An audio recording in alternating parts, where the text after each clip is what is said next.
अस्पृश्यता का उद्गम स्थल, अछूत अथवा दलितों की उत्पत्ति का राज। अस्पृश्यता का उद्गम स्थल क्या है? भारतीय इतिहास में यह एक जटिल समस्या है और जब हम इसकी गहराई में जाते हैं तो विभिन्न प्रकार के मत दिखाई पड़ते हैं। एक, प्रारंभ में जाति संस्था मौजूद नहीं थी। आर्यवंश एक समान था। उनकी धारणा थी ना विशेष्योस्ति वर्णनाम। श्रम विभाग के तत्व के अनुसार हर एक अपनी रुचि अरुचि के अनुसार व्यवसाय करता था। जो अध्ययन एवं अध्यापन करते थे उन्हें ब्राह्मण शब्द से अलंकृत किया जाता था। जो राज्य को चलाते थे उसकी रक्षा करते थे उन्हें क्षत्रिय कहा जाता था। जो धनोत्पादन करते थे उन्हें वैश्य पुकारा जाता था एवं जो इन तीनों की सेवा करते थे उन्हें शूद्र का नाम दिया गया था। देखिए, अगर आप ये इतिहास की तरफ जाते हैं, आरंभिक इतिहास की बात करते हैं और जो धनंजय कीर ने अपनी बुक में इस बात का चर्चा किया है उसके अनुसार से देखा जाए तो जो पहला मत है वो साफ कहता है कि आर्य वंश एक समान था। उनकी विचारधारा ना विशेष्यो अस्ति वर्णनाम पर था, परंतु ये धारणा कब गुणवाचक से जातिवाचक बदल गई ये कहना मुश्किल है।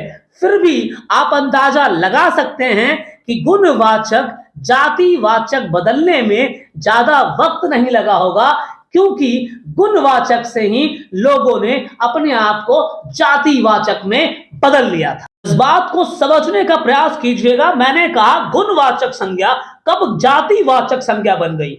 इस बात पर गौर फरमाने पर साफ होता है ये जातिवाचक संज्ञा सिर्फ और सिर्फ परिवारवाद के कारण हुई कि मेरा पुत्र ब्राह्मण ही कहलाए, मेरा पुत्र श्रेष्ठ ही कहलाए। वो क्यों चोट्टा चमार कहलाएगा? उसे तो श्रेष्ठ ही होना है, चाहे उसकी नियत कुलीन वाला ही क्यों ना हो, वो मूर्ख ही क्यों ना हो, वो भ्रष्ट ही क्यों ना हो। क्षत्रिय की बात की जाए, अगर उसका पुत्र शस्त्र बल में निपुण नहीं है, शस्त्र चलाना नहीं आता है, फिर भी राजा के पद पर, राजा के संरक्षण में वही बैठेगा, सेनापति वही कहलाएगा।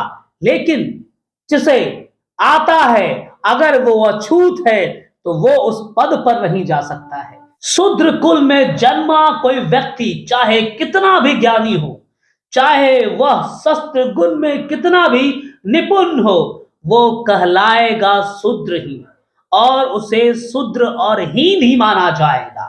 उसे ब्राह्मण नहीं कहा जाएगा, उसे क्षत्रिय नहीं कहा जाएगा, उसे सूरवीर नहीं कहा जाएगा।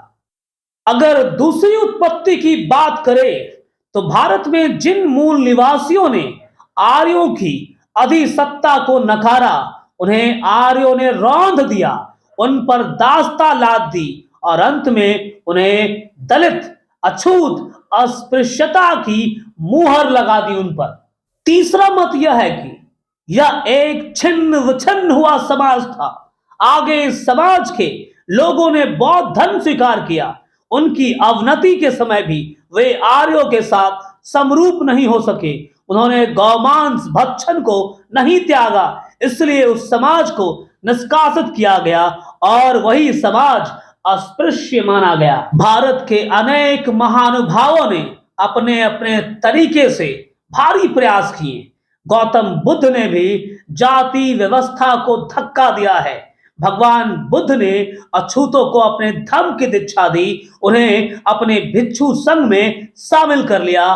तत्पश्चात 11वीं शताब्दी में रामानुजाचार्य ने स्वयं स्थापित किए मठ और मंदिर अछूतों के लिए हमेशा के लिए खोल दी। रामानुजाचार्य का प्रधान शिष्य तो अछूत जाति का था।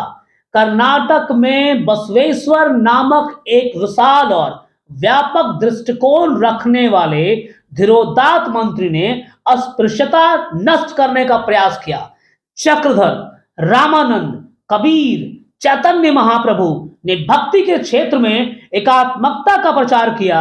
उनका अनुसरण एकनाथ, तुकाराम, रोहिदास, चोखामेला जैसे साधु संतों ने भक्ति पथ में समता का उपदेश दिया।